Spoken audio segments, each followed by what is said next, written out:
The listening post floated in the dark like a forgotten nail driven into the edge of nowhere. It was a small thing, barely bigger than a cargo shuttle, bolted together with old steel and older hopes. Its name was Outreach 7, and it sat at the farthest point humanity had ever placed a permanent structure. Beyond it, there was nothing claimed, nothing mapped, nothing known, just the black between stars stretching out forever. Outreach 7 had been listening for 41 years. 41 years of silence, 41 years of recording the hiss and pop of dying stars, the low groan of pulsars and the empty static of a universe that did not seem to care that humanity existed. The three-person crew rotated every 8 months, and most of them described the posting the same way: boring, lonely, and pointless. A senior technician, Harayun, had been on the station for 5 months. She was a quiet woman with short gray hair and hands that were always busy. She fixed things that did not need fixing just to keep herself from going mad. She had stopped believing the station would ever find anything. The universe, she had decided, was either empty or too far away to matter. That changed on a Tuesday. It was the kind of change that started small: a blip on a screen, a single irregular pulse buried in the background noise of the Cygnus reach. Hera almost missed it. She had been eating noodles from a vacuum pack and watching the data scroll by with half-closed eyes when a pattern caught her attention. She put the noodles down. She leaned forward. She played the signal back. It repeated, not like a natural phenomenon. Suri, not like the echo of a collapsing star or the rhythm of a spinning neutron mass. It repeated with structure, with intention. The gaps between pulses were even. The frequency shifted in steps that followed a mathematical sequence. It was, without any room for doubt, artificial. Hora sat very still for a long time. Then she called the other 2 crew members. Then they all sat very still for a long time. Then they sent the data to Earth. The message took 11 hours to reach the nearest relay, and another 6 to bounce through the chain of quantum-linked communication hubs that connected humanity's 14-star systems. When it reached Earth, it landed on the desk of a junior communications analyst named Rowe, who read it, spilled his coffee, and ran to his supervisor. Within 3 hours, the signal had climbed the chain of command from a stained desk in a basement office all the way to the United Terran Confederacy's High Council chamber in Geneva. The High Council was a body of 12 people who governed humanity's collective interests across the stars. They were politicians, which meant they were very good at talking and very slow at deciding. But this time, even they moved quickly. The signal was analyzed, confirmed, reconfirmed, and then analyzed again. The mathematics were clear. The structure was clear. Someone out there, in the dark beyond the Cygnus reach, was broadcasting. Humanity was not alone. The news was not released to the public. The council decided that panic, excitement, or a combination of both would not help anyone. Instead, they did what governments always did. They formed a plan behind closed doors and chose the people they trusted to carry it out. The first person they called was Ambassador Idris Okafor. Okafor was 63 years old, tall, thin, and had the kind of face that made people feel like everything was going to be fine. He had spent 30 years talking to people who wanted to kill each other and convincing them not to. He had ended 2 colonial rebellions without a single shot being fired.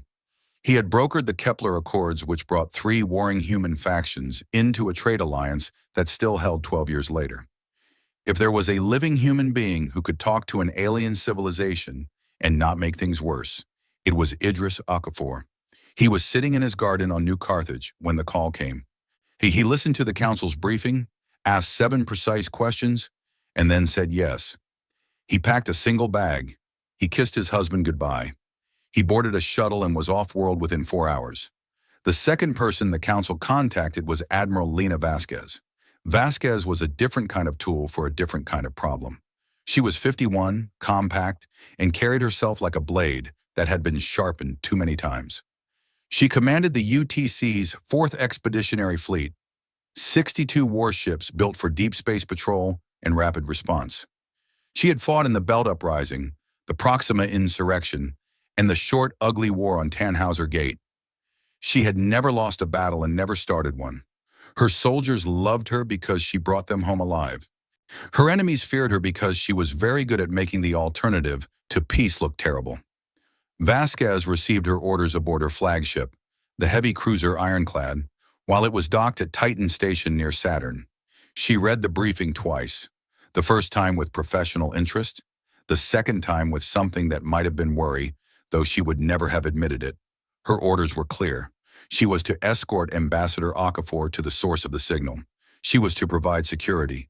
She was to follow Okafor's lead on all matters of contact and communication. She was to use force only as an absolute last resort. The Council wanted peace. The Council wanted a handshake across the stars. The Council wanted history to remember this moment as the day humanity made a friend. Vasquez wanted that too. But she had been a soldier long enough to know that wanting something and getting it were very different things. The mission came together quickly. Okafor was given the diplomatic cruiser Olive Branch, a sleek white vessel designed specifically for high-profile negotiations. It had luxurious meeting chambers, advanced translation systems, and absolutely no weapons. It was meant to look harmless. It was meant to say, without words, that the people inside it came in peace. Vasquez's fleet would follow at a distance, close enough to respond if something went wrong, far enough away that the aliens would not feel threatened. That was the plan, at least. They departed from Titan Station on a cold Thursday morning. The Olive Branch jumped first, its FTL drive painting a brief streak of blue light across the darkness. Vasquez's fleet followed in formation, 62 ships moving like a school of steel fish through the folded space between stars. The journey took 9 days. During those 9 days, UTC intelligence worked around the clock to decode more of the alien signal. What they found did not make anyone feel better. The signal was not a greeting, it was not a hello, or a welcome, or a curious hand reaching out to see who was there. It was a broadcast, automated, repeating, and very old. And when the linguists and mathematicians finally cracked enough of its structure to understand its meaning, the mood in the intelligence offices went from excitement to silence. It was a territorial claim, a border marker, a sign posted at the edge of someone else's yard that said, in language that needed no translation, "This space belongs to us. Stay out." The aliens called themselves the Velith. Their territory was called the Dominion of the Velith Compact, and their signal had been broadcasting for over 2,000 years, long before humanity had even left Earth's atmosphere. Okafor received this information in his quarters aboard the Olive Branch. He read the translation carefully, then read it again. Then he sat back in his chair and thought for a long time. A territorial claim was not a death sentence. Many civilizations throughout human history had posted warnings at their borders. It was a sign of strength, of identity, of a desire to be left alone. It did not necessarily mean the Velith were hostile. It meant they were cautious. It meant they had something they wanted to protect. Okafor had worked with cautious people before. Cautious people could be reasoned with. He sent a message to Admiral Vasquez outlining his assessment. The Velith were likely a powerful, established civilization. They were territorial, but not necessarily aggressive. The best approach was to announce humanity's presence openly, express peaceful intentions, and request a formal meeting. Standard first contact protocol. Slow, careful, respectful. Vasquez read his message on the bridge of the Ironclad. She respected Okafor. She respected his record, his intelligence, and his instincts. But she had spent her entire career learning one simple truth that diplomats often forgot. You could not reason with someone who did not see you as a person. And a civilization that had been broadcasting a keep-out sign for 2,000 years might not see a newcomer as anything worth reasoning with. She sent back a short reply. Understood. Will maintain escort distance. Recommend we keep weapons hot and shields at standby, just in case. Okafor agreed to the precaution. It was a reasonable compromise. On the 10th day, they reached the edge of the Velith border. The signal was strong here, pulsing through every frequency like a heartbeat. Okafor ordered the Olive Branch to broadcast a response on the same frequency, a simple mathematical greeting, followed by a message of peace translated into the signal's own structural language. It was elegant work. The linguists had spent the entire journey building it. It said, in essence, "We hear you. We come in peace. We wish to talk." Then they waited. The response came in 47 minutes. It was not words, it was not mathematics, it was a fleet. The olive branch's sensors screamed as 42 ships dropped out of FTL in a perfect ring around them. They were huge, angular, dark vessels covered in what looked like overlapping scales of black metal. Each one was at least twice the size of the olive branch. They moved with a precision that spoke of thousands of years of practice. They were warships, and they were in attack formation. Okafor stood on the bridge and watched the ring of alien vessels tighten around his ship. His heart was beating fast, but his face was calm. He had been in rooms with warlords who had guns pointed at his head. He had smiled at men who were deciding whether to kill him. Fear was something he carried in his chest and never let reach his hands. He turned to his communications officer. "Open a channel," he said. "All frequencies. You let them know we received their signal and we are here to talk, nothing more." The officer did as she was told. The message went out. The alien ships did not move. They just hung there, dark and silent, like a ring of black teeth waiting to close. Then a transmission came through. A single voice, deep and resonant, translated through the olive branch's systems in rough, broken sentences. The translation was not perfect, but it was clear enough. "Small creature," the voice said, "you have entered the Dominion. You have not been invited. You have not been summoned. You stand in the shadow of the Violet Compact, and you will answer for your presence." Okafor straightened his jacket. He had heard worse openings. "We are the people of Earth," he said, his voice steady and warm. "We received your signal. We came not to intrude, Karin, but to introduce ourselves. We seek only peace and understanding between our peoples." There was a long silence.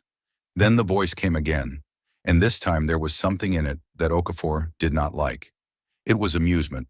Not the kind that came from a good joke, but the kind that came from watching something small and helpless do something foolish.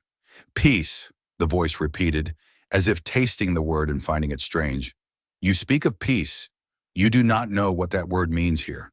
In the Dominion, peace is simple. It is the silence that comes after obedience." The channel remained open. The 42 ships remained in formation, and Okafor, for the first time in his long career, felt a cold weight settle in his stomach that had nothing to do with fear and everything to do with recognition. He had heard that tone before. Not from cautious people, not from people who wanted to be left alone. He had heard it from people who believed with absolute certainty that they were better than everyone else in the room. The voice spoke again. This time it was not addressing Okafor. It was addressing its own fleet, but the channel was still open, as if the speaker did not care whether the humans heard. "Record this," the voice said. "Another species has crawled to our border and begged for our attention. We will teach them where they stand, as we have taught all the others." The transmission ended. The ring of ships began to move. Slowly, deliberately, they tightened their formation, pushing closer to the olive branch like a fist closing around a small white stone. Okafor stood on his bridge and watched them come. Behind him, his crew was afraid. He could hear it in their breathing, see it in the way their hands gripped their consoles. They were diplomats, translators, and scholars. They were not soldiers. They had never been this close to death before. Okafor had, and he knew, with the certainty of 30 years spent reading people across tables and battlefields, that the next few hours would decide everything. Not just for his crew, not just for his mission, but for every human being alive. And he pressed his comm and sent a brief, calm message back to Admiral Vasquez, still waiting with the fleet beyond sensor range. "Admiral," he said, "I think you should start planning for the worst." Then he turned back to face the alien ships, straightened his shoulders, and prepared to do the only thing he knew how to do. He prepared to talk. He did not yet know that talking would not be enough. The Valeth were tall. That was the first thing Ambassador Idris Okafor noticed when the visual feed finally connected, and he saw them for the first time. They were tall, broad, and built like something that had evolved on a world where everything was trying to kill you, and you had decided to kill it all back. Their skin was dark gray, almost black, and had a faint metallic sheen that caught the light like polished stone. Their faces were long and angular, with deep-set eyes that glowed a dull amber, and moved with the slow, deliberate focus of predators. Their mouths were wide, lined with something between teeth and mandibles, hard ridges of bone that clicked together when they spoke. They wore armor even in what appeared to be their command chambers. Heavy plates of dark metal layered over their chests and shoulders. They did not look like creatures that took their armor off very often. They did not look like creatures that needed to. The one speaking to Okafor was their fleet commander, the Archon. His name, as best as the translation systems could manage, was Korvath Jael. He was larger than the others, with deeper lines carved into his face and a pattern of scars across his neck that looked deliberate, marks of rank or ritual. He sat in a throne-like chair at the center of his bridge, surrounded by officers who stood at rigid attention, and he looked at the human ambassador the way a man might look at an insect that had landed on his dinner plate. "You are small," Archangel said. The translation came through flat and toneless, but the contempt was clear enough. "Your ship is small. Your words are small. I have crushed species larger than yours before my morning meal." Okafor stood at the center of the olive branch's communication chamber, a wide circular room designed to project calm and openness. There were no weapons here, no guards, just Okafor, his senior translator, his aide, and a holographic projection system that displayed Jael's image at life size. The Archon towered over them, even as a hologram. "Archon Jael," Okafor said, keeping his voice level and respectful, "I appreciate your willingness to speak with us. We are new to this region of space, and we understand that our presence may be unexpected. We have come only to introduce ourselves and to explore the possibility of a peaceful relationship between our peoples." Jael stared at him for a long moment. Then he turned to one of his officers and said something in his own language.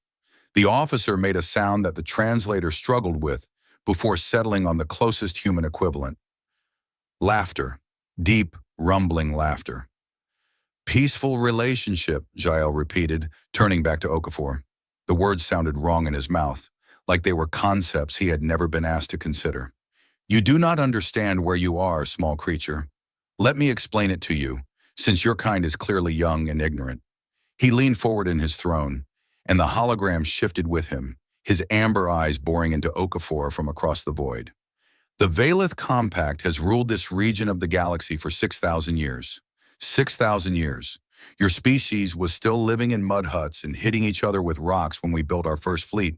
When we have encountered 43 intelligent species since we rose to power. Do you know how many of those species are still free?" He paused, letting the silence do its work. "None," he said. "Every species we have met has bent the knee. Some did it quickly and were rewarded with the honor of serving us. Some resisted and were broken.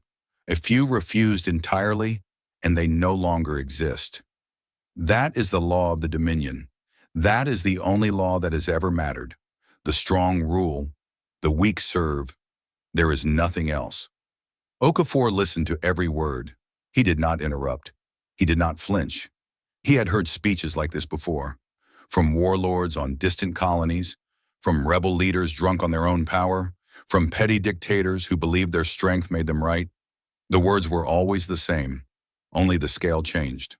"O Archon," Okafor said when Jael had finished, "I hear what you are saying, and I respect the history of your people. 6,000 years is a long time, and the Valeth have clearly built something remarkable. But I would ask you to consider that the galaxy is large enough for more than one way of doing things. Humanity does not wish to rule you or be ruled by you.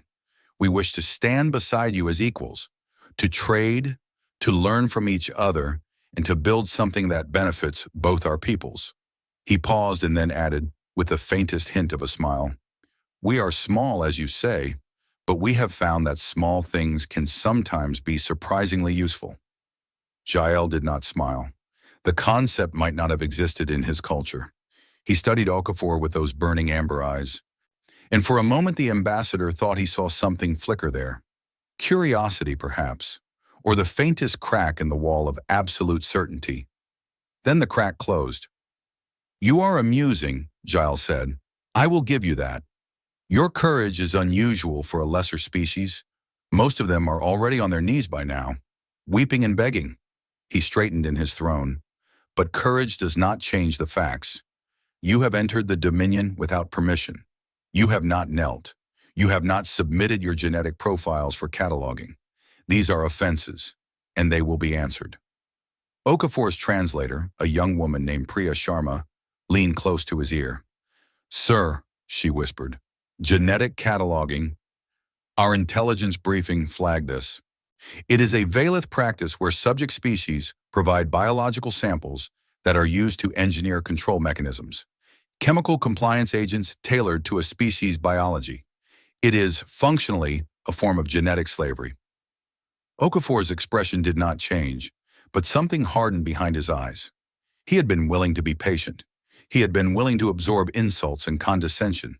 He was a diplomat, and diplomats understood that pride was a luxury you could not always afford.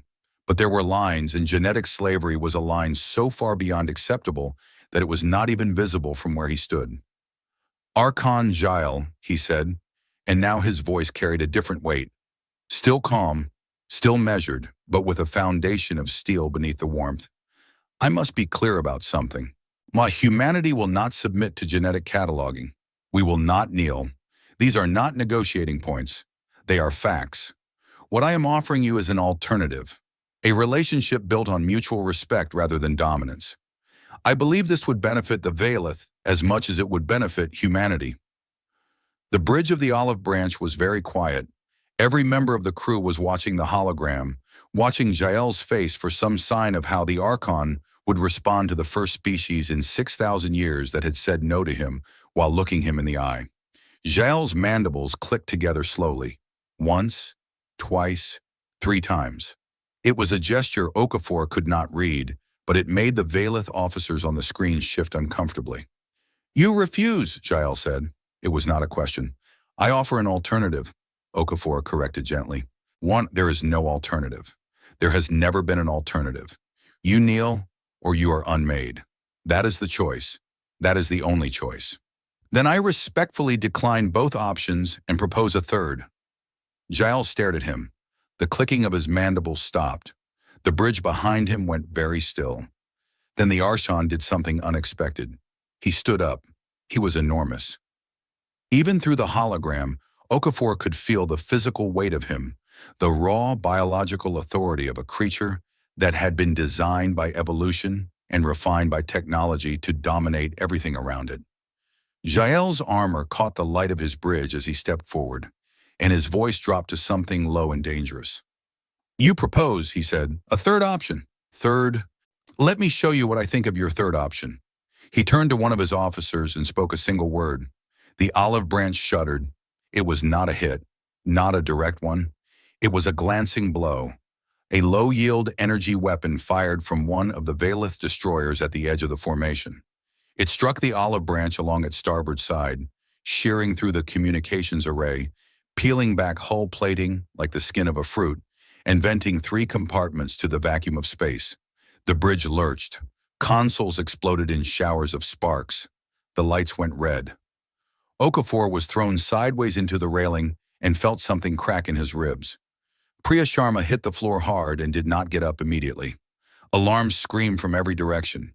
Through the smoke and the chaos, Okafor heard the damage reports come in, and the communications array was gone. 3 compartments breached. Emergency bulkheads had sealed, but the ship was crippled. And worse, the voice of his medical officer, strained and barely controlled, reporting what Okafor had already feared. 3 crew members were dead. Ensign Torres in communications, Dr. Habib in the lower lab, and Petty Officer Kwame, who had been standing in the corridor near the breach when the hull opened up and the universe reached in and took him. 3 people. 3 human beings who had come here carrying nothing but the hope of saying hello to another civilization. Dead. Because an alien warlord wanted to make a point. Okafor pulled himself upright. His ribs screamed. There was blood on his face from a cut above his eye. The bridge was half dark, when lit only by emergency lighting and the red pulse of damage warnings. The holographic projector was still functioning somehow, and Jael's image still stood in the center of the room, watching. The Archon was smiling, or doing whatever passed for a smile among the Valith. His mandibles were spread wide, his amber eyes bright with satisfaction. That, Jael said, was a warning. The next one will not miss. You have 1 hour to transmit your genetic profiles and formally submit to the authority of the Valeth Compact. If you do not, I will destroy your ship and send the debris back to your homeworld as a message." He paused and then added with a tone of deep, genuine amusement, "You may call your elders if you wish. Perhaps they will have more sense than you." The channel closed. Jael's image disappeared. The bridge of the olive branch was left in red-lit silence, broken only by the sound of alarms and the ragged breathing of frightened people. Okafor stood in the center of his broken ship. He pressed one hand against his cracked ribs and used the other to wipe the blood from his eye. He looked at his crew, scared, hurt, angry. He looked at the empty space where Jael's hologram had stood. He looked at the damage reports scrolling across the one functioning screen and saw the names of the 3 people who had just died. He was a man who believed in words. He had built his entire life on the idea that any problem could be solved if you found the right thing to say. He had walked into rooms full of killers and walked out with peace agreements. He had turned enemies into partners and wars into handshakes. He believed, and with every fiber of his being, that talking was always better than fighting. But he was not a fool, and he knew, standing in the wreckage of his ship with the blood of his crew still warm on the deck plates, that words had reached their limit. Not because words were weak, but because the Valeth did not hear them. To the Valeth, words from a weaker species were just noise, pleasant sounds made by animals that had not yet learned their place. He needed to change the context. He needed to make the Valeth understand that humanity's words came from a place they had never encountered before. A place where peace was not a sign of weakness, but a choice made by people who had the power to choose otherwise. He turned to his operations officer, a steady young man named Chen, who was bleeding from a gash on his arm but still at his console.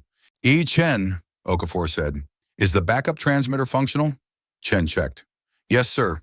Short range only, but it can reach the fleet if we boost the signal through the secondary array." "Good. Open a channel to Admiral Vasquez. Priority 1. Encrypt it with Protocol Omega." Chen's fingers moved. The transmitter hummed. A connection was established. Thin, weak, but there. "Admiral," Okafor said into the comm. His voice was calm. His words were measured, but his hands, hidden below the console, were shaking.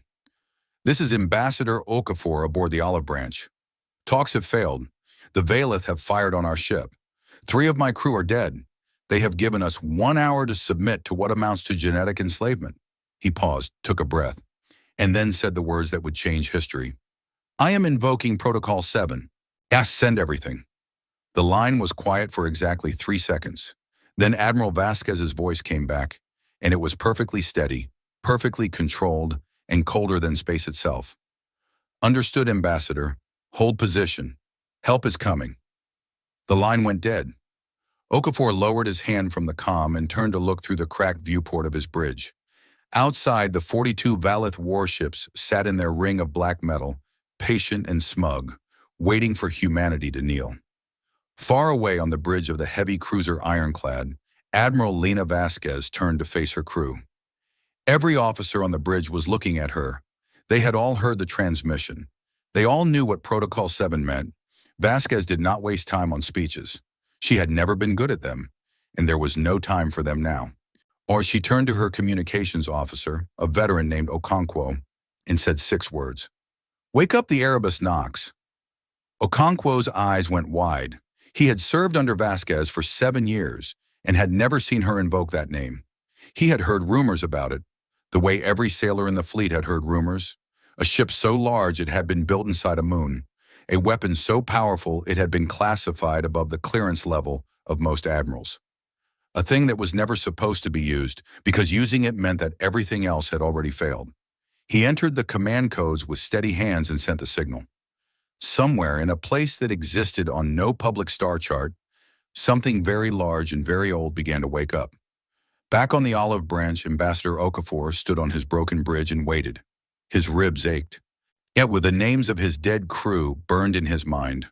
Through the viewport, he could see the faint glow of the Valeth flagship's engines, and he imagined Archon Jael sitting on his throne, confident and patient, waiting for the small creatures to realize they had no choice.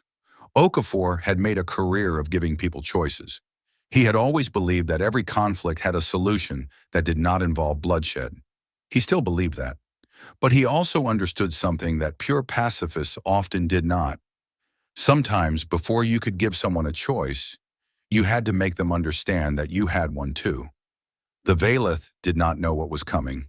They had spent 6,000 years at the top of the food chain, unchallenged and unthreatened, and they had come to believe that this was the natural order of things. Inra, they believed that because they were strong, they had the right to rule. They believed that because no one had ever stopped them, no one ever could. They were about to learn something new. Okafor closed his eyes and waited. He did not pray because he was not a praying man. But he hoped. He hoped that what was coming would be enough to make the Valeth listen. And he hoped more than anything that when the dust settled, there would still be a chance for the peace he had come here to build. The hour ticked by. The Valeth waited. The olive branch drifted, broken and bleeding light into the void. And in the darkness between the stars, something was moving. Archon Korvath Jael was not a patient creature. Patience in Valeth culture, it was considered a weakness, a quality of prey animals that sat still and hoped the predator would pass them by. Jael had not become Archon by being patient. He had become Archon by being fast, ruthless, and absolutely certain of his place in the universe. But he was enjoying this. The small white ship sat in the center of his fleet like a wounded bird surrounded by wolves. And the thought of the tiny creatures inside it, scrambling around in their broken vessel, arguing and panicking, and slowly coming to terms with their new reality, gave him a satisfaction that was almost physical. He had done this 43 times before.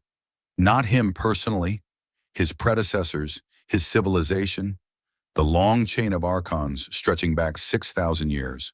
But the pattern was always the same. First the lesser species would bluster, then they would beg, and then they would kneel, and then they would serve. It was the natural order. It was the only order. The hour was nearly up. Jael sat in his command throne and watched the sensor displays with lazy satisfaction. His officers stood at their stations in rigid silence, as was proper. The bridge of his flagship, the Dominance of Will, was a cathedral of dark metal and amber light, built to project authority in every direction. Even the air tasted of power, filtered through systems that carried trace amounts of chemical confidence markers, keeping the crew sharp and obedient.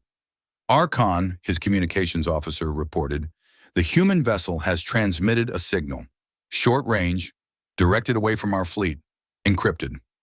"A distress call," Jael said, dismissing it with a flick of his armored hand. "They are calling for their elders." "Good. Agnum, let them come. Let them see what their children have found, and let them grovel properly." He had ordered his censorships to let the transmission through deliberately. He wanted the humans to call for help. He wanted their leaders to come to the border, see the might of the Valeth fleet, and understand that resistance was a mathematical impossibility. The more humans who witnessed the submission, the smoother the transition would be. This was a lesson Jael had learned from the archives of past conquests.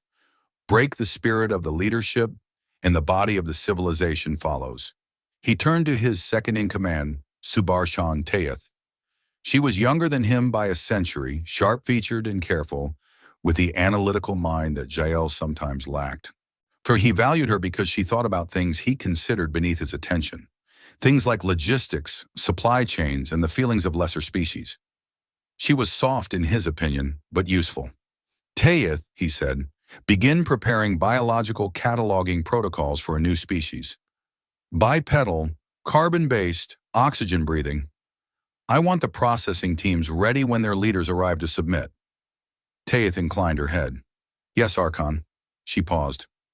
"The signal they sent, should we attempt to decode it?" "Why? It will say what they always say. Help us. They are too strong. Come quickly." The words change from species to species, but the meaning is always the same. Fear. It is the universal language. Taeth nodded and turned to her console, but something about the situation was pulling at her in a way she could not quite name. We, the human ambassador, the tall one with the dark skin and the steady voice, had not behaved like the others. The previous species, by this point in the process, had been weeping or screaming or trying to flee. The human had stood there with blood on his face and cracked ribs and had argued. Not begged, argued, as if he genuinely believed he had the right to. It was strange. It was, if she was being honest with herself, unsettling. She pushed the thought aside and focused on her work. The Archon was right. It did not matter how the humans felt. It only mattered how strong they were, and they were not strong enough.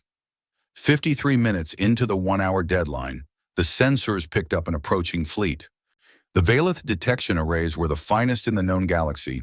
They could track a shuttle across 3 star systems and identify its model from the engine signature alone. They registered the incoming human fleet with professional efficiency. 62 warships, various classes, approaching in standard formation at high FTL velocity. Estimated arrival, 12 minutes. Jael reviewed the data and allowed himself a low, rumbling sound of satisfaction.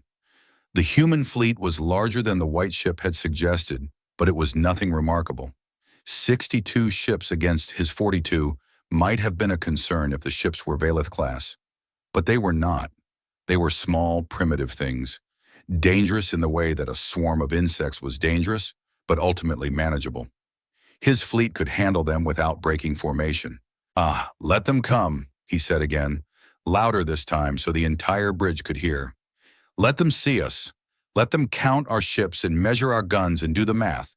They will reach the same conclusion every other species has reached. The math does not lie." His officers murmured in agreement. The mood on the bridge was confident, almost festive. First contact with a new species was rare, only 43 in 6,000 years, and it was considered a great honor to be part of the fleet that brought a new civilization into the fold. There would be commendations, promotions, and the deep cultural satisfaction of having extended the Dominion's reach once more. The human fleet dropped out of FTL at the edge of the sensor perimeter. 62 ships, right on schedule. They held formation at a respectful distance, not advancing, showed not retreating. The Valeth sensor officers cataloged them with board efficiency: cruisers, destroyers, frigates, support vessels. Nothing unusual, nothing threatening. Jael leaned back in his throne. "Open a channel to the human fleet," he ordered. "Inform them that their diplomatic vessel has been given terms and that—" "Archon." It was Tayith. Her voice was different. Jael turned to look at her and saw something he had never seen on her face before. It was not fear, not exactly. It was confusion. Deep, genuine confusion. The kind that came from looking at something that should not exist. "What is it?" he demanded. "The sensors," Tayith said. "There is something else." Jael frowned and looked at the main display. The human fleet was there, 62 contacts holding position. Behind them, at the very edge of detection range, Ada was something else. A single contact. But the readings made no sense. The sensor display was flickering, struggling to process the data, the numbers cycling through values that were beyond the normal operating range. "Is it a malfunction?" Jael asked. "No, Archon. The sensors are functioning correctly. They are simply unable to accurately measure what they are detecting." "Explain." "The mass reading alone is—" She stopped, swallowed, started again. "The mass reading is larger than some moons in our home system. The energy output is—" "Archon, the energy signature is registering as equivalent to a small star." A cold silence fell over the bridge. Every officer turned to look at the display. The single contact was growing as it moved closer, and with each passing second, the sensor readings climbed higher. Mass, energy, non-dimensional scale. Every number was wrong. Every number was impossible. Then the FTL distortion hit.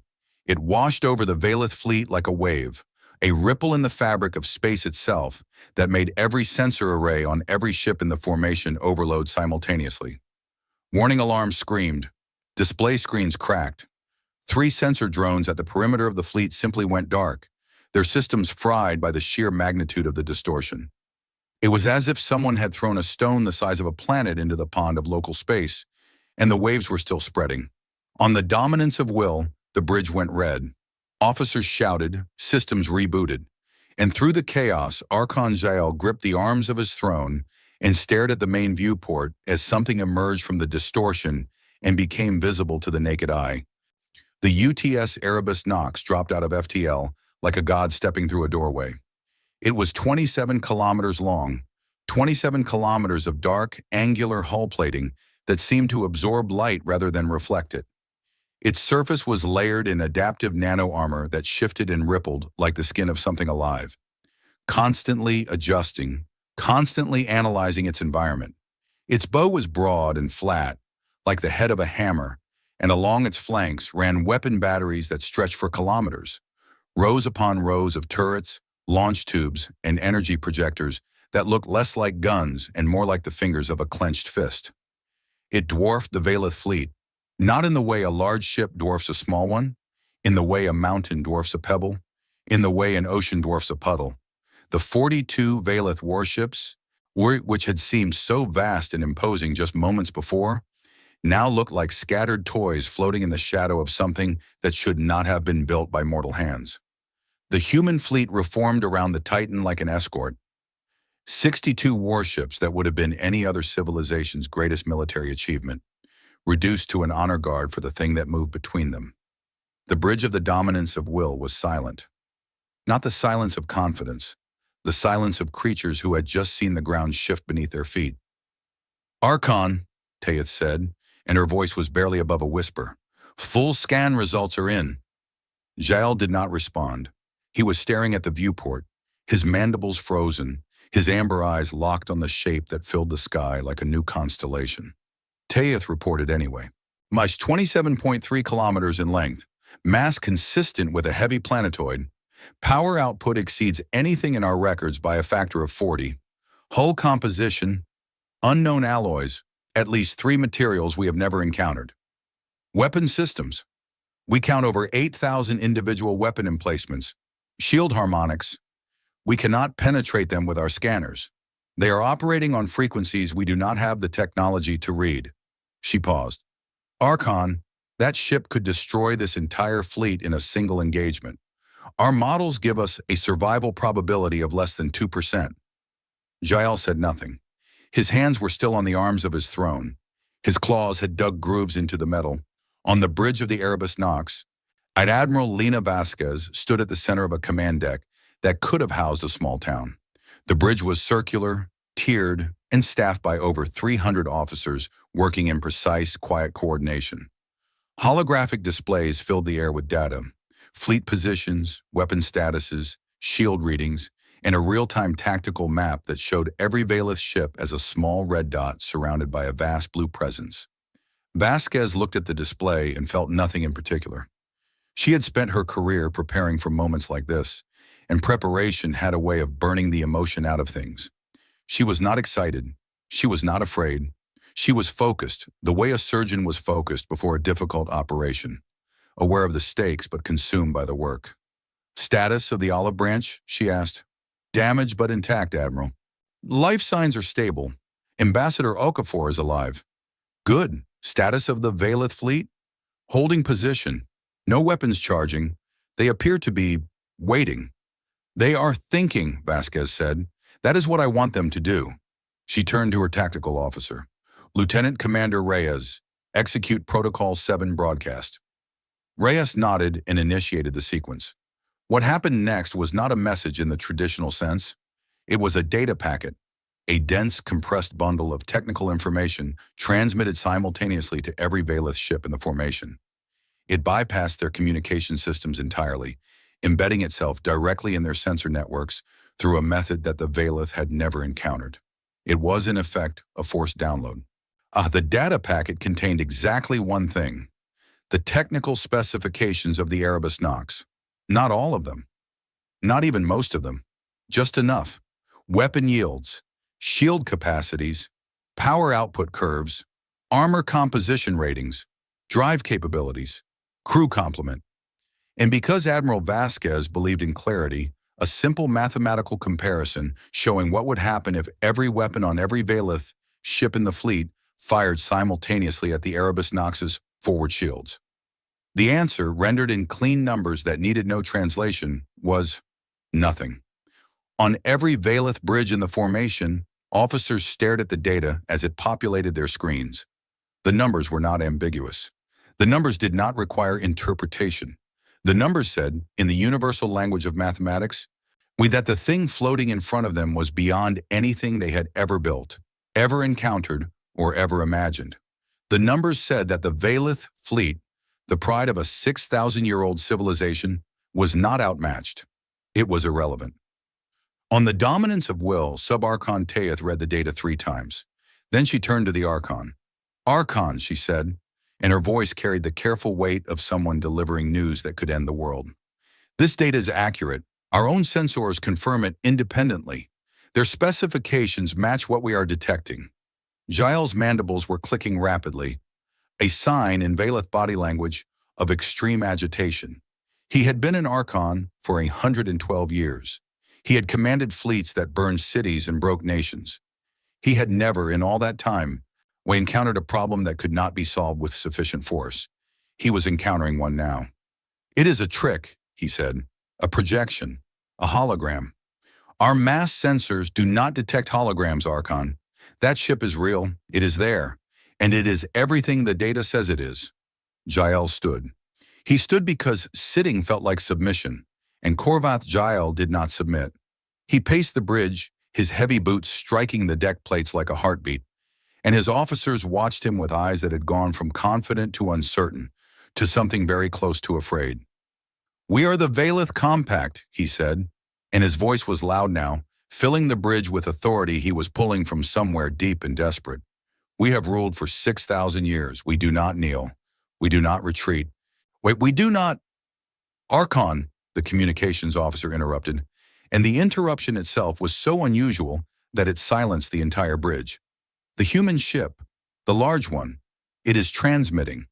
"What does it say?" The officer listened.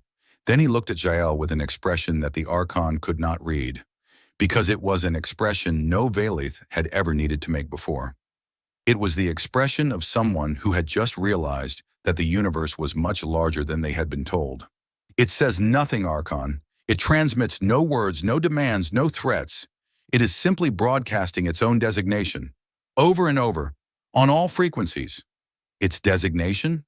"Yes, Archon, just the name. Erebus Nox." The name echoed in the silence of the bridge. The Valith did not know what it meant. They did not know that in the old languages of Earth, Erebus was the primordial darkness, the void that existed before creation. They did not know that Nox was the night itself, personified, the mother of sleep and death. They did not need to know. The ship spoke for itself. Giles stood at the center of his bridge, surrounded by his officers, his fleet, and 6,000 years of unchallenged dominance. He looked at the thing that filled his viewport, the thing that made his warships look like children's toys, and he felt something he had never felt before. He did not have a word for it. In the Valith language, there was no word for it, because no Valith had ever needed one. The closest equivalent in human language was simple, and it fit perfectly: humility. He stood there for a long time. Then he did something that no Archon in the history of the Valith Compact had ever done. He raised his hand, palm forward, and spoke to his fleet. "All ships," Archon Korvath Giles said, and his voice was quiet now, drained of its thunder. "Hold fire." The order went out. 42 warships, their weapons hot, their crews ready, received the command and obeyed. Guns that had been aimed at the olive branch swiveled away. Targeting systems went dark. Shields shifted from combat configuration to defensive posture. The Valith fleet held its breath, and the Erebus Nox waited, dark and patient and vast, like the night it was named for. It did not fire, it did not advance. It simply existed, filling the sky with the simple, overwhelming fact of what humanity could build when it decided that something needed to be built. Across the void, on the battered bridge of the olive branch, Ambassador Idris Okafor looked through his cracked viewport and saw the shape of the Titan against the stars. He did not smile. There was nothing to smile about. 3 of his crew were dead, his ship was broken, and the piece he had come to build was hanging by a thread. But the thread was still there, and as long as there was a thread, there was a chance. He straightened his shoulders, pressed his hand against his broken ribs, and waited for what came next. The shuttle that carried Archon Korvath Giles and his honor guard, from the dominance of will to the Erebus Nox, was a fine vessel by Valeth standards. It was armored, fast, and decorated with the ceremonial markings of a fleet commander. It had carried Jael to the surrender of 11 worlds. It had always felt large. Now, and as it approached the Erebus Nox, it felt like a grain of sand drifting toward a cliff face. The Titan's hull filled the shuttle's viewport entirely. There was no seeing the whole of it. The ship was too large for that, too vast to comprehend from this distance. All Jael could see was surface. Kilometers of dark, shifting armor plating that rippled with faint patterns of light, like the skin of some deep ocean creature stirring in its sleep. The nano-armor was alive, or close enough to alive that the distinction did not matter. It watched them approach. Jael was certain of it. The ship was aware of the tiny vessel moving toward it the way a mountain might be aware of an ant crawling up its slope. Not threatened, not interested, simply aware. His honor guard sat behind him in the shuttle. 6 warriors, the finest in the fleet, one clad in ceremonial battle armor and carrying weapons that had been blessed by the Compact's war priests. They were the best the Valeth had to offer. They sat in rigid silence, and Jael could smell the chemical markers they were emitting. The sharp, acidic scent of fear masked by the bitter tang of forced aggression. They were terrified. They were trained well enough not to show it, but biology did not lie. Jael could not blame them. He was terrified too. The shuttle was guided into one of the Erebus Nox's hangar bays by an automated docking system that took control of their vessel without asking permission. The Valeth pilot's hands hovered uselessly over controls that no longer responded to him as the shuttle was pulled gently but firmly through a massive set of doors and deposited on a landing pad inside the ship. The hangar bay alone was larger than most space stations Jael had visited. The ceiling was so high that it disappeared into shadow. Rows of human strike fighters lined the walls. Hundreds of them, sleek and angular, resting in their cradles like sleeping predators. Service vehicles moved between them in orderly patterns, crewed by humans in gray uniforms who glanced at the Valeth shuttle with polite curiosity and nothing else. No fear, no awe, no nervousness. Just the mild interest of workers who had a job to do and a foreign visitor to accommodate. That, more than anything, unsettled Jael. He had expected a display of hostility, or at least tension. What he got was competence. Calm, quiet, professional competence. These people were not showing off. They were not trying to intimidate him. They were simply going about their business inside a machine so powerful that intimidation was beside the point. The shuttle's ramp lowered. Jael descended with his honor guard, his boots striking the deck of a human warship for the first time. The air was clean and cool, carrying a faint metallic scent that was not unpleasant. The gravity was slightly lighter than Valeth's standard. These humans came from a smaller world. A reception party was waiting. 4 human soldiers in black combat armor stood at attention, their weapons holstered but visible.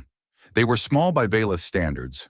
The tallest barely reached Jael's shoulder, but they held themselves with the easy confidence of people who knew exactly where they were and what they were capable of. An officer stepped forward and saluted. "Archon Jael," the officer said through a translation device clipped to her collar. "Welcome aboard the UTS Erebus Nox. Admiral Vasquez and Ambassador Okafor are waiting for you in the diplomatic chamber, if you will follow me." Jael nodded. It was not a gesture his species used naturally, but he had studied enough of the human transmissions to recognize it. He followed the officer, and his honor guard followed him, and together they walked into the belly of the Titan. The walk was long. Jael suspected this was intentional. They passed through corridors wide enough to drive vehicles through. They passed weapon bays where massive turrets sat in their housings, dormant but ready, their barrels thick enough for a Valeth soldier to stand inside. They passed through a section where the walls were transparent, and revealing the interior of a hangar so large it held not just fighters, but full-sized warships. Human destroyers, docked inside the Erebus Nox like lifeboats inside a cruise liner. Jael counted 6 before they turned a corner and lost sight of the hangar. 6 warships, any one of which could have challenged a Valeth cruiser, carried as cargo. They passed the central reactor section, and here Jael stopped despite himself. The corridor opened onto a viewing gallery that looked down into the heart of the ship. And what he saw there made his breath catch in a way that no battlefield ever had. The reactor was a sphere of contained energy, easily a kilometer across, suspended in a lattice of magnetic containment fields that hummed with a frequency Jael could feel in his bones. It pulsed with a blue-white light that was not quite steady, not quite rhythmic. It moved like a heartbeat, or like breathing, or like something dreaming.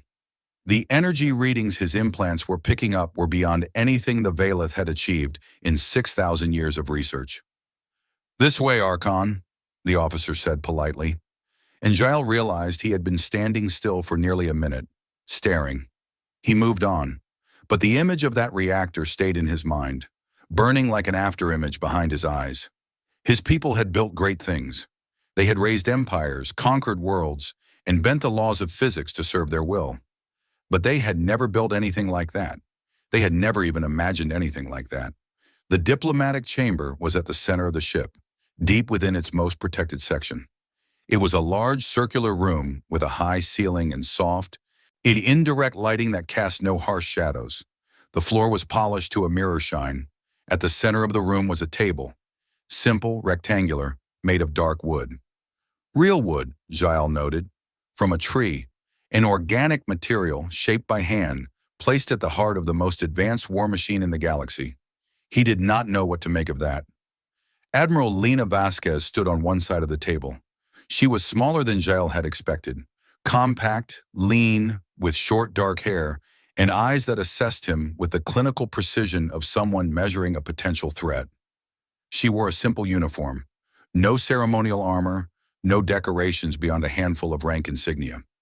She did not need decorations. She was standing inside her decoration. Vasquez nodded to him. "Archon Jael." "Admiral," Jael replied. His voice was steady, but he was working hard to keep it that way. "You have an impressive vessel." "Thank you," Vasquez said, with exactly no emotion. "Please sit." There were chairs on both sides of the table, human-sized on one side, larger versions on the other, clearly prepared for Valeth proportions. Jael noted the consideration. He also noted that the larger chairs placed the Valeth delegates at exactly the same eye level as the humans. Not higher, not lower, equal. Another message. He sat. His honor guard arranged themselves behind him, standing at attention. Vasquez's soldiers did the same on her side. The two groups eyed each other across the table with the mutual wariness of professionals who recognized other professionals. Then a door opened on the far side of the chamber, and Ambassador Idris Okafor walked in. Jael had not expected this. He had assumed the human diplomat was still on the broken ship, tending to his wounds and his dead. But here he was, crossing the chamber with slow, careful steps that spoke of pain being deliberately ignored. His face was bruised. A white bandage covered the cut above his left eye. His left arm was held against his body in a way that suggested the ribs beneath it were cracked or broken. He was wearing the same clothes he had been wearing during their first conversation, torn, stained, and marked with the unmistakable brown of dried blood. He had not changed. He had not cleaned up. He had come exactly as he was, wounded, bloodied, and unbowed. Okafor reached the table and sat down across from Jael. He arranged his hands on the wooden surface, looked the Archon directly in the eye, and said, "Archon Jael, I thank you for accepting our invitation to continue talks." Jael stared at him. The human's voice was the same as before, calm, warm, steady, as if nothing had happened, as if the attack on his ship, the death of his crew, and the arrival of the most terrifying weapon in the galaxy had not changed anything fundamental about what he was here to do. "You are injured," Jael said, because it was the only thing he could think to say. "I am," Okafor agreed. "3 of my crew members are dead. Your ship killed them." The words hung in the air. They were not an accusation, not exactly. They were a fact, delivered with the same calm precision as everything else Okafor said. But they landed heavily. Even Jael, who had ordered the deaths of millions, felt their weight. "I regret the necessity," Jael said. Soran was surprised to find that some small part of him meant it. "There was no necessity," Okafor said simply, "but we can discuss that later. For now, I would like to resume our conversation from where it was interrupted." He reached into his coat and produced a small data tablet. He placed it on the table between them and activated it. A document appeared on the screen. Text in both human and Valeth script, side by side. "These are the terms I proposed to you aboard the Olive Branch," Okafor said. "Before the attack, I would like to present them again." Jael looked at the document. His implants translated the text as his eyes moved across it. Mutual non-aggression, defined borders with a neutral zone between human and Valeth space, trade agreements with initial focus on non-strategic goods, cultural exchange programs, the voluntary and reciprocal, a joint scientific commission to explore areas of shared interest, conflict resolution through dialogue, with agreed-upon procedures for addressing disputes. He read it twice. Then he looked at Okafor. "These are the same terms," he said. "Yes, exactly the same." Word for word. Jael's mandibles clicked.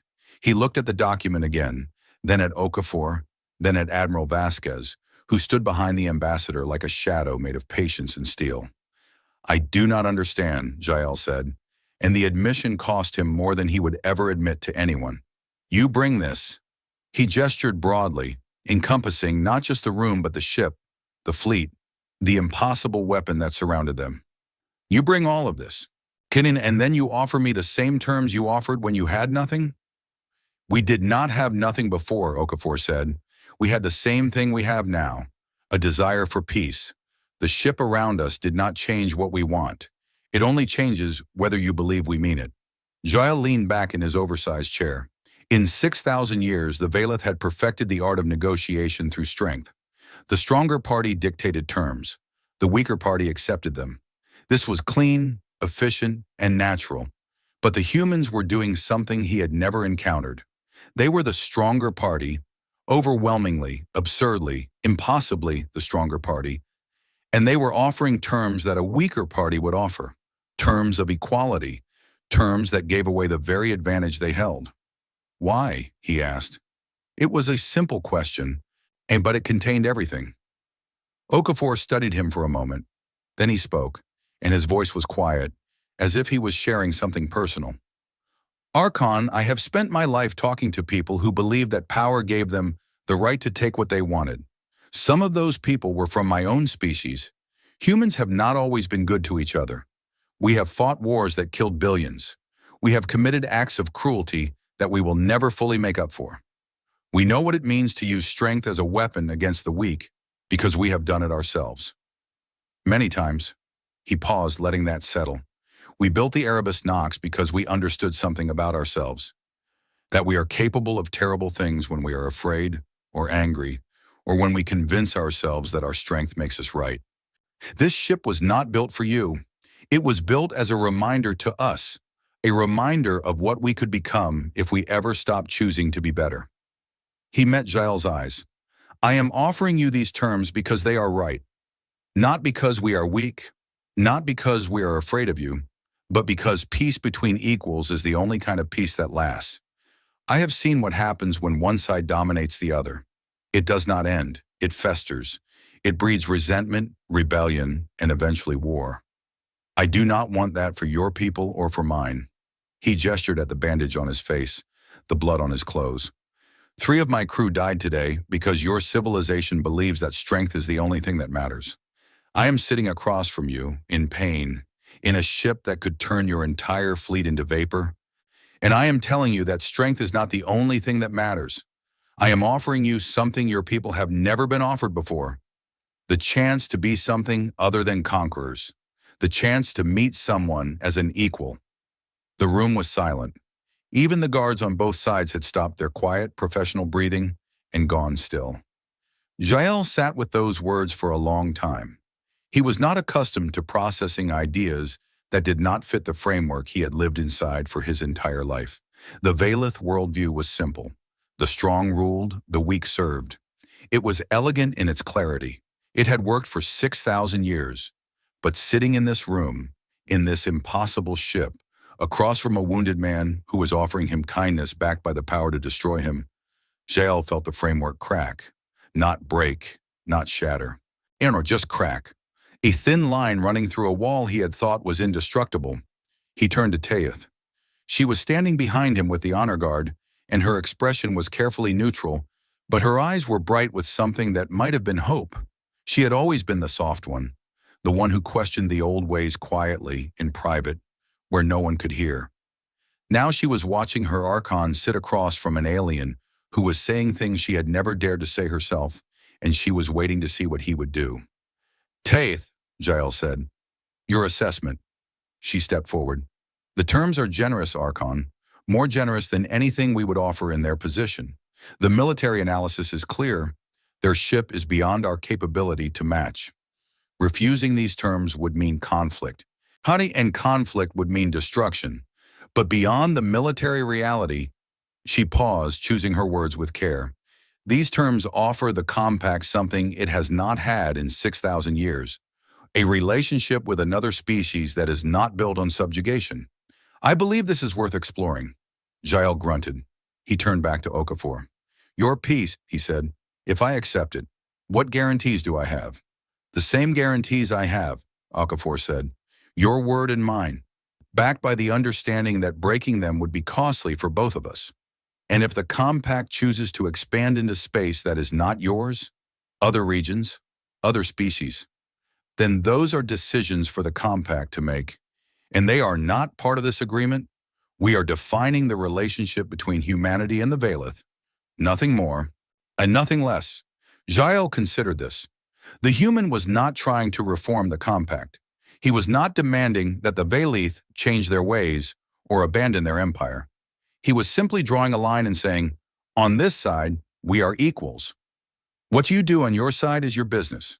It was, Jael realized, the most pragmatic offer he had ever received. And it was, against every instinct in his ancient warrior's body, reasonable. He looked at the data tablet. He looked at the terms. He looked at the wounded human sitting across from him with steady hands and calm eyes, and the weight of a civilization's hope on his broken shoulders. Then Taith leaned close and spoke quietly in his ear. "Archon, long-range sensors have detected 4 additional FTL signatures converging on our position. Same magnitude as this vessel." Jael's blood went cold. 4 more. 4 more ships like this one? The thought was beyond comprehension. 1 was enough to end his fleet. 5 was enough to end the compact itself. He did not know, could not know, that the signatures were decoys. Ghost echoes projected by Admiral Vasquez's electronic warfare systems, designed to create exactly this moment. The Erebus Nox was one of a kind. There were no others. But the sensor data was perfect, and the Valeth had no way to tell the difference. Jael looked at the terms one more time. Then he reached for the data tablet. "I accept," he said. The words were simple, 2 words, but they were the first time in the 6,000-year history of the Valeth Compact that an Archon had accepted terms from another species as an equal. The first time a Valeth leader had signed an agreement that did not begin with the words submit. The first time the Dominion had drawn a border and agreed to stay behind it. Jael pressed his mark into the tablet. Okafor added his signature beside it. The document was witnessed by Vasquez, Taith, and the officers of both sides. It was done. The ceremony, if it could be called that, was brief. There were no celebrations, no speeches, no toasts. The weight of the moment was too heavy for festivity. 3 humans were dead. A civilization's entire worldview had been challenged. The peace was fragile, uncertain, and built on a foundation of mutual recognition that could crack at any moment. But it was there. It existed. 2 species, separated by thousands of light years and thousands of years of different history, had looked at each other across a table and decided to try something that neither of them was sure would work. As the Valeth delegation prepared to leave, Jael paused at the door of the diplomatic chamber. He turned back to Okafor. "Ambassador," he said, "I have conquered worlds. I have broken fleets and ended civilizations. I have done things that your people would call monstrous, and I have never lost a moment's sleep over any of them." He paused. "But I will remember this day, and I will think about what you said, about strength and what it is for." Okafor inclined his head. "That is all I ask, Archon." Jael left. His honor guard followed. The door closed behind them. In the silence that followed, Admiral Vasquez moved to stand beside Okafor at the viewport. Through the reinforced glass, when they could see the Valeth shuttle departing, a tiny spark of light moving back toward the dark shapes of the alien fleet. "Do you think it will hold?" Vasquez asked. Okafor watched the shuttle disappear into the distance. He pressed his hand against his broken ribs and let out a slow, careful breath. "It does not matter if they believe in peace," he said. "It matters that they believe in the Erebus Nox." Vasquez looked at him. For the first time since he had known her, something that might have been a smile touched the corner of her mouth. "That," she said, "is the most honest thing a diplomat has ever said." They stood together and watched the Valeth fleet begin, slowly and carefully, to withdraw. 6 months passed. In the scale of civilizations, 6 months was nothing. A blink, a breath, ere a single tick of a clock that measured time in centuries. But for the two species that had met at the edge of the Cygnus Reach and decided not to destroy each other, 6 months was enough to begin changing everything. The Valeth Compact honored the accord. This surprised many people on the human side, including several members of the UTC High Council who had privately wagered that the agreement would collapse within weeks. It did not collapse. The border was established. The neutral zone was defined. Trade convoys began making cautious runs between human and Valeth space, carrying non-strategic goods, raw materials, agricultural products, cultural items. Nothing dangerous. Nothing that either side would miss if the relationship fell apart. But the convoys ran on schedule, and they ran without incident. In and every successful trip was a small brick laid in the foundation of something that might, with time and patience, become real trust. Ambassador Idris Okafor oversaw the process from the newly established human diplomatic station at the edge of the neutral zone. His ribs had healed, though they still ached on cold mornings. The cut above his eye had left a thin scar that he chose not to have removed. He wanted to remember how it got there. He wanted everyone who looked at him to remember. The 3 crew members who had died on the Olive Branch, Ensign Torres, Dr. Habib, and Petty Officer Kwame, were given full honors by the UTC. Their names were etched into the memorial wall at Geneva, alongside every human who had ever died in the service of exploration and peace. Okafor attended the ceremony. He stood in the front row, and in his best suit, and did not cry. He saved that for later, alone in his quarters where no one could see. A diplomat could show many things in public, but grief, real grief, was private. Admiral Lena Vasquez returned the Erebus Nox to its hidden berth, the hollowed-out moon in an unnamed system that appeared on no chart. The Titan powered down, its systems going dormant one by one, its vast corridors falling silent, its reactor cooling from the brightness of a small star to the faint pulse of a sleeping heart. It would wait there, in the dark, until it was needed again. Vasquez hoped it never would be. She suspected it would be. She returned to active duty with the 4th Expeditionary Fleet and was quietly promoted to Fleet Admiral, a rank that had not existed before and was created specifically for her. The promotion came with a new responsibility: oversight of all humanity's Titan-class assets. The fact that there was only one Titan-class asset was classified above the level of most government officials. As far as the galaxy was concerned, humanity had an unknown number of the ships, and the UTC was happy to let that ambiguity do its work. The first Valeth civilians arrived in human space 4 months after the accord. They were scholars, 3 of them, assigned by the Compact to study humanity as part of the cultural exchange program. They arrived at the human colony of New Geneva aboard a Valeth courier vessel, flanked by 2 Valeth warships that lurked at the edge of the system like nervous parents watching their children enter a stranger's house. The scholars were cautious, formal, and visibly uncomfortable. They had been raised in a civilization that divided the universe into 2 categories: the Valeth and everyone beneath the Valeth, and now they were being asked to treat a species they had been taught to consider inferior as something approaching equals.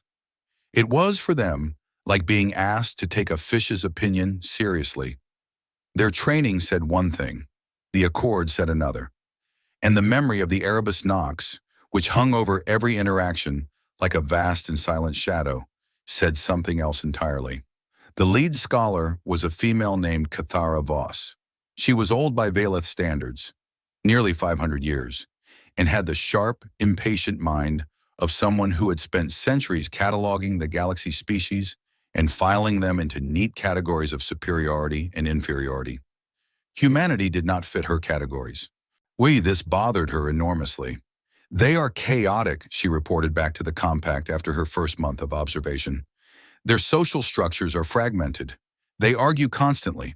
They have hundreds of languages, thousands of cultural traditions, and no unified belief system. Their governments disagree with each other on fundamental principles. Their history is a catalog of war, famine, cruelty, and self-inflicted catastrophe.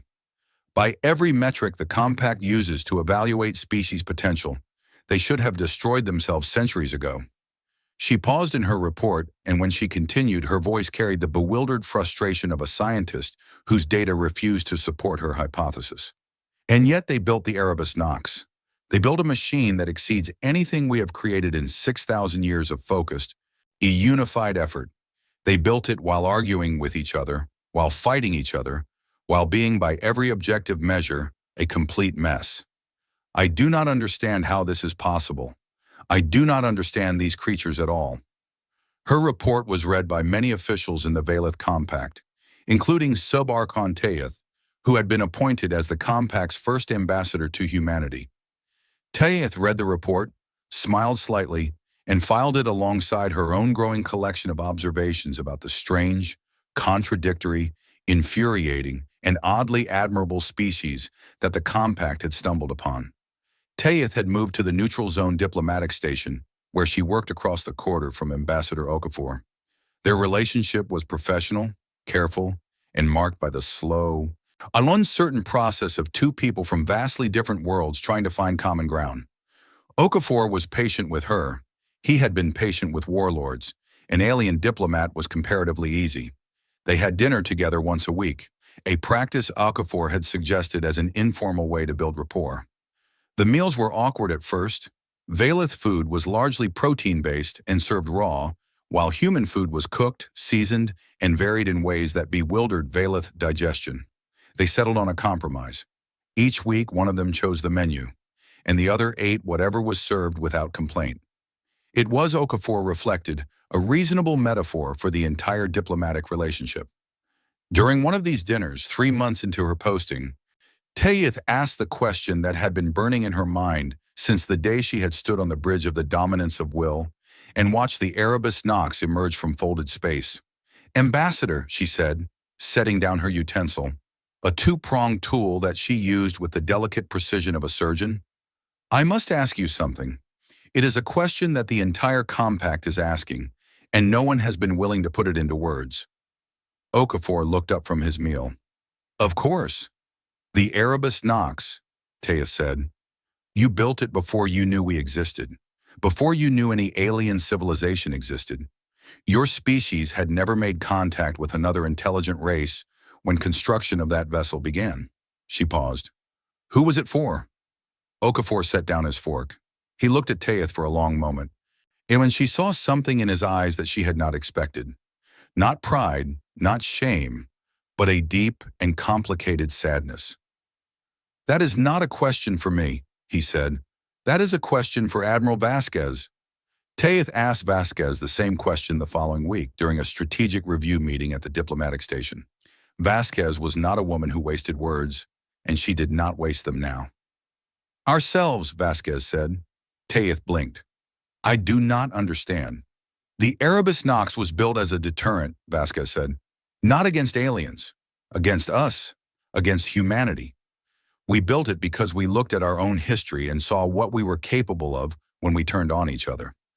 We built it because we needed something so overwhelming, so absolute, even that no faction within our civilization would ever believe it could win a war against the others.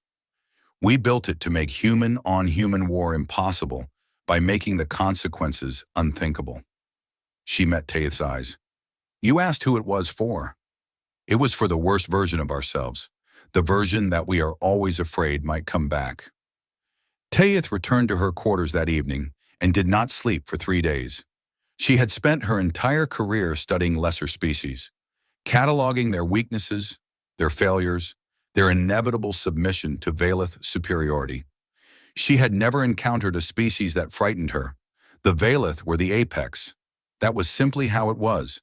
But now she understood something that Archangel had understood on the bridge of his flagship, staring at a ship too large to comprehend.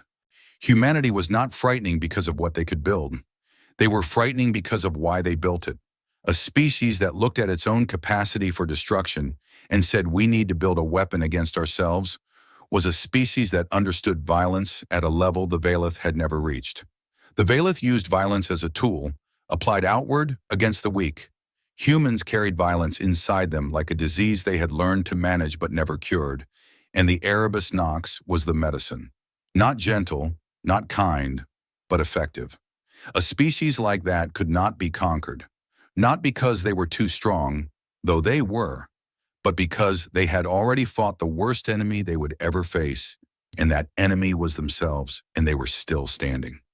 The intelligence Taeth shared about the wider galaxy changed everything for the UTC High Council. The galaxy, it turned out, was not empty. It was full of civilizations, empires, alliances, and rivalries that stretched back millions of years.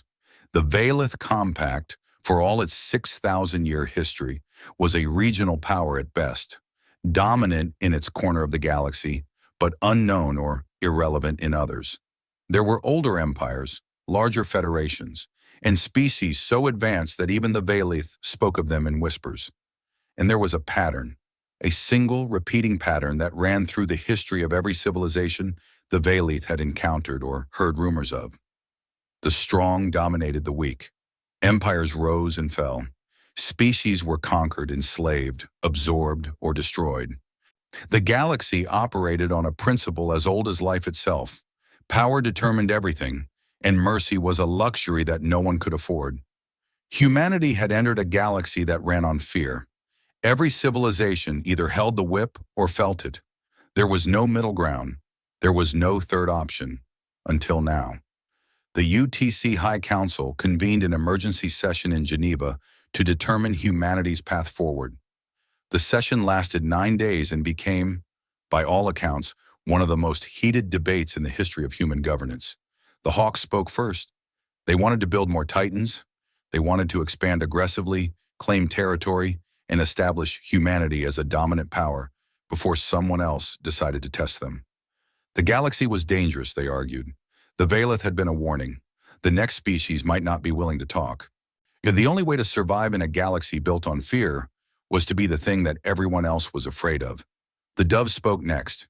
They wanted to dismantle the Erebus Nox. They argued that the weapon was a moral abomination, a monument to humanity's worst instincts, and that carrying it into the galaxy would make humanity no better than the Valeth or any other conquering empire. The only way to change the galaxy's pattern was to break it, to show that a species could be powerful without being a predator. Disarm, they said. Lead by example. Trust the galaxy to follow. The debate raged back and forth, growing louder and angrier with each day. The Hawks accused the Doves of naivety. The Doves accused the Hawks of warmongering. Old political rivalries surfaced. Historical grievances were dredged up. The Council, which was supposed to represent the unified voice of humanity, sounded like exactly what it was. A room full of people who could not agree on what to have for lunch, let alone how to navigate the most dangerous environment their species had ever encountered. On the 8th day, Ambassador Idris Okafor asked to address the council. He stood at the podium in the Great Hall, a tall, thin man with a scar above his eye, and a calm voice that could fill a room without ever rising above conversational volume. He looked at the council members, the observers, the cameras broadcasting to every human world, and he spoke. "I have listened to 9 days of debate," he said, "and I have heard 2 proposals. The first says we should become the biggest predator in the jungle. Which the second says we should put down our weapons and hope the other predators become vegetarians. With respect to my colleagues on both sides, I believe both proposals are wrong." He paused, letting the silence do its work. "The Hawks are right that the galaxy is dangerous. It is. The Valeth taught us that, and the intelligence they have shared confirms it. We cannot survive by being weak. Any species that disarms in a galaxy built on force will not survive long enough to prove a point." He turned to the other side of the chamber. "The Doves are right that power without principle is just tyranny with better technology. If we build 100 Titans and use them to conquer, we become exactly what we found at the Cygnus Reach. An empire of fear, ruling through violence, breeding the resentment that will eventually tear us apart. Moya, we have done this before in our own history. It never ends well. He placed his hands on the podium and leaned forward. I am proposing a third path. We keep the Erebus Nox. We maintain our strength. We build whatever we need to build to ensure that no one in this galaxy can threaten humanity's survival. But we do not use that strength to conquer. We do not use it to dominate. We use it to create space. Space for conversation, for negotiation, for the possibility that two species can meet each other and choose something other than war. His voice grew quieter, more personal, and the chamber leaned in to hear him. I stood on the bridge of a broken ship with 3 dead crew members and offered peace to a species that had spent 6,000 years crushing everyone they met. I did not offer that peace because I am naive. I offered it because I was standing behind the biggest gun in the galaxy, and I knew that if we could not offer peace from that position, we would never offer it at all. He straightened. Humanity will always extend its hand first, but behind every open hand stands a closed fist. We do not conquer. We do not submit. We offer peace, and we make the cost of refusing it unthinkable. That is what I am proposing. That is who I believe we should be. The chamber was quiet for a long time after he finished. Then the vote was called. The proposal passed unanimously, not because everyone agreed with every word, but because every person in that room understood, on some level too deep for politics, that Okafor had described the only version of humanity that could survive the galaxy without losing its soul. It became known as the Okafor Doctrine. Word spread, not quickly because the galaxy was large and news traveled at the speed of ships and signals, but it spread. The Valith Compact shared it first, not out of generosity, but out of bewildered fascination. A species that could have demanded anything and chose to demand nothing was a novelty worth discussing. Other species heard about it through trade networks, intelligence channels, and the slow, organic process of galactic gossip. And something unexpected happened. Species that had been conquered by the Valith or by other empires, or that had been hiding in the margins of the galaxy hoping not to be noticed, began reaching out to humanity, quietly, carefully, through back channels and encrypted transmissions and couriers that traveled circuitous routes to avoid detection. And they did not reach out because humanity was the strongest. There were older powers in the galaxy, larger empires, more advanced technologies. They reached out because humanity was the first powerful species they had ever encountered that had offered a hand instead of a chain. The first species that had said, "You do not have to kneel." The first species that had used the word equal and meant it. The messages came from dozens of worlds. Some were desperate, pleas for help from species on the brink of extinction. Some were cautious, diplomatic feelers from civilizations that wanted to verify that the rumors were true. Some were simply curious. A species out there had apparently done the impossible, and they wanted to know how. Okafor read every message personally. He responded to each one. And with every response, the network grew. Not an empire, not an alliance, not yet, but the beginning of something that the galaxy had never seen. A web of relationships built not on dominance, but on the radical, terrifying, absurd idea that different species could choose to treat each other as equals. It was slow, it was fragile, it was, by the standards of galactic politics, insane. But it was growing. And then, on a quiet morning, 6 months and 13 days after the Cygnus Accords were signed, the listening post at the edge of human space detected something new. It was not like the Valith signal. The Valith signal had been a territorial marker, loud, aggressive, and confident. This signal was different. It was faint, buried deep in a frequency band that human technology could barely detect. It was old. Not 2,000 years old. Like the Valith broadcast, but old in a way that made the linguists and physicists who analyzed it go very quiet and look at each other with wide eyes. The signal was millions of years old, possibly older.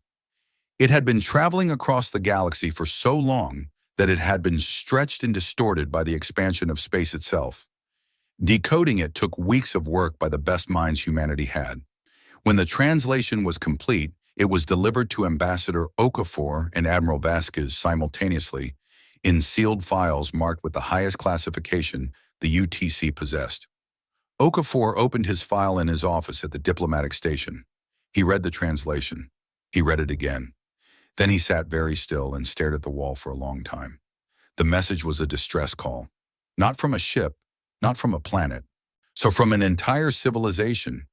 A civilization so old and so advanced that the Valeth Compact's 6,000-year history would have been a footnote in their records. They had been a great power once, perhaps the greatest the galaxy had ever known. They had ruled not through force but through knowledge, through the slow accumulation of understanding that came from watching the universe for millions of years. And they had sent this message because they were afraid. The translation was imperfect.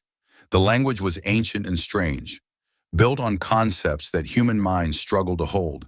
But the core meaning was clear, brutally, terrifyingly clear. They are returning. We could not stop them. We could not run far enough. They consume everything. They are patient. They sleep between the stars and wake when civilizations grow bright enough to notice. We were bright. They noticed. Arm yourselves. Arm everyone. It will not be enough, but it is all that is left. Okafor closed the file. He pressed his hands flat on his desk and breathed slowly. The way he breathed when the weight of the world was pressing down and the only choice was to hold it up or be crushed. Then he reached for his comm. Across human space, in a system that appeared on no chart, aboard a ship that was sleeping in the dark inside a hollowed-out moon. Admiral Lena Vasquez opened her file and read the same translation. She read it once. She did not need to read it again. Her comm chimed.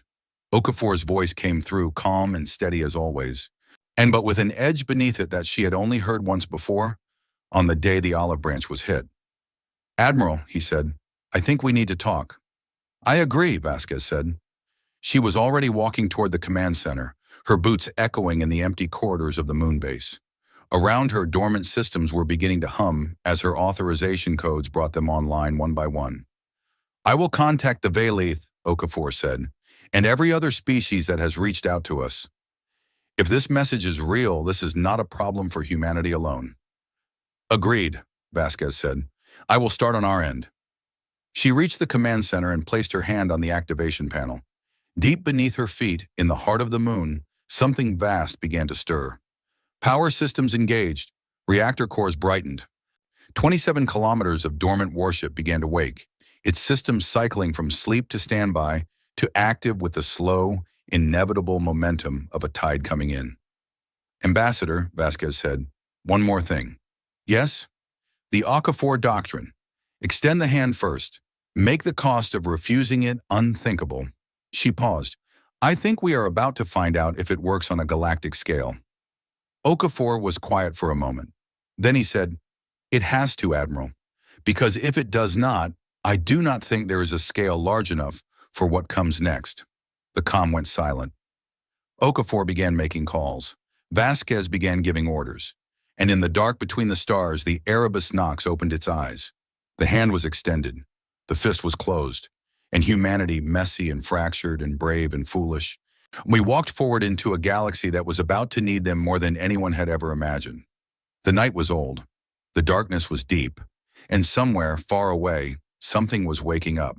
But so were they.